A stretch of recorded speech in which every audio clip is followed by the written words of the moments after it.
Good day, sir. I am Jadeline Calixtario, a medicine student, and I am here to take your vital signs, such as your blood pressure, respiratory rate, pulse rate, and temperature. Would that be okay with you, sir? Yes. Begin by measuring the blood pressure. The arm should be free from clothing or fistulas for dialysis. Position the cuff and arm, with the arm at heart level. The lower border of the cuff should be about 2.5 centimeters above antecubital crease. Place the thermometer at the axilla to measure temperature.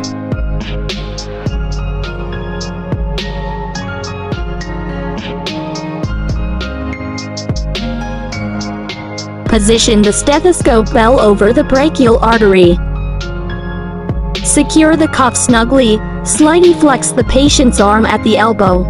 Identify the systolic and diastolic blood pressure. Inflate the cuff rapidly to target level.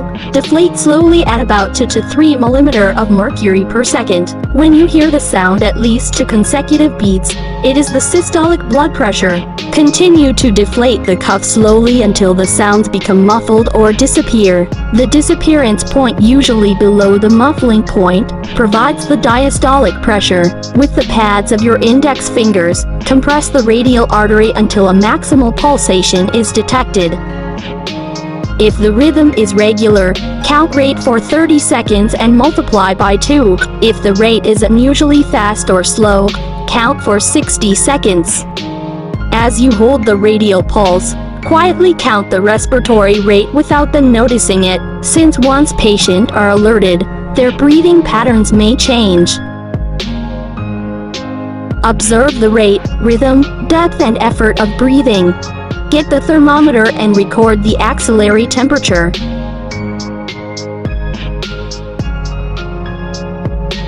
If there are any irregularities in the radial pulse, assess the rhythm at the apex by listening with your stethoscope.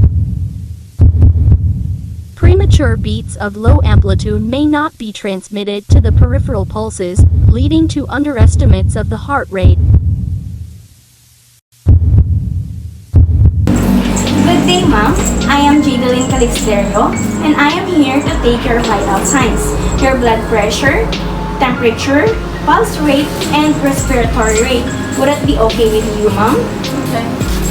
Okay, let's start. Like our first patient, begin by placing the thermometer at the axilla, then place the cuff of the sphygmomanometer at the patient's arm. Proper sizing should be observed. It should not be too loose or too tight. If the cuff is too small or narrow, the blood pressure will read high. If the cuff is too large or wide, the pressure will read low. The normal systolic is less than 120 mm of mercury, while the diastolic is less than 80 mm of mercury. Meanwhile, 120 to 139 systolic and 80 to 89 diastolic is considered as prehypertension. A systolic of 140 to 149 and 90 to 99 diastolic is stage 1 hypertension. Lastly, higher than or equal to 160 systolic and higher than or equal to 100 diastolic is concluded as stage 2 hypertension. Women have a wider range of normal temperature than men. The radial pulse is commonly used to assess the heart rate. The usual range of normal is 60 to 90 to 100 beats per minute. If there are irregularities, check for the heart rate at the apex of the heart. Count the number of respirations in 1 minute by visual inspection on the rise and fall of the chest, or subtly by listening over the patient's trachea with your stethoscope. Normally, adults take approximately 20 breaths per minute in a quiet, regular pattern. An occasional sigh is normal. Check and see if the expiration is prolonged. Heart rate is being assessed to double-check if there are irregularities while palpating the radial pulse. Place your stethoscope at the apex of the heart and assess for the rhythm. The usual range for normal is 60 to 90 to 100 beats per minute. Good day, sir. I am Jadeline Calixtario, and I am here to take your vital signs, such as your blood pressure, temperature, heart rate, respiratory rate, and pulse rate. Would that be okay with you, sir? Okay yun. Okay, let's start.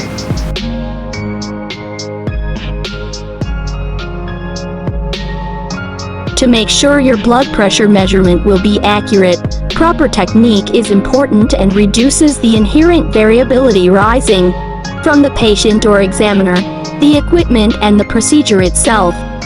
Avoid slow or repetitive inflations of the cuff because the resulting venous congestion can cause false reading.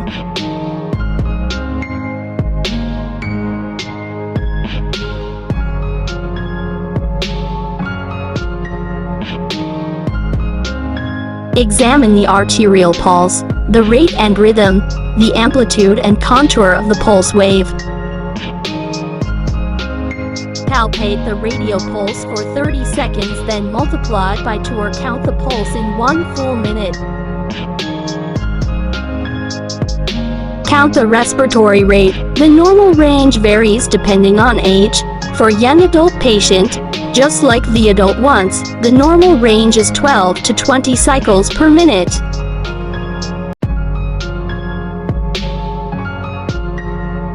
One respiratory cycle is equivalent to a sequence of inspiration and expiration.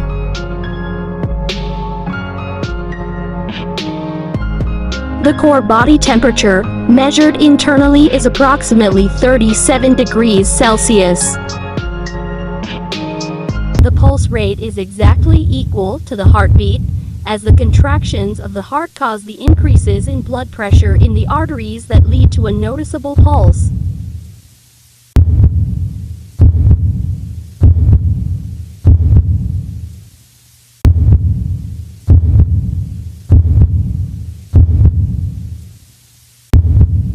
Keeping track of your heart rate can give you insight into your fitness level, heart health, and emotional health.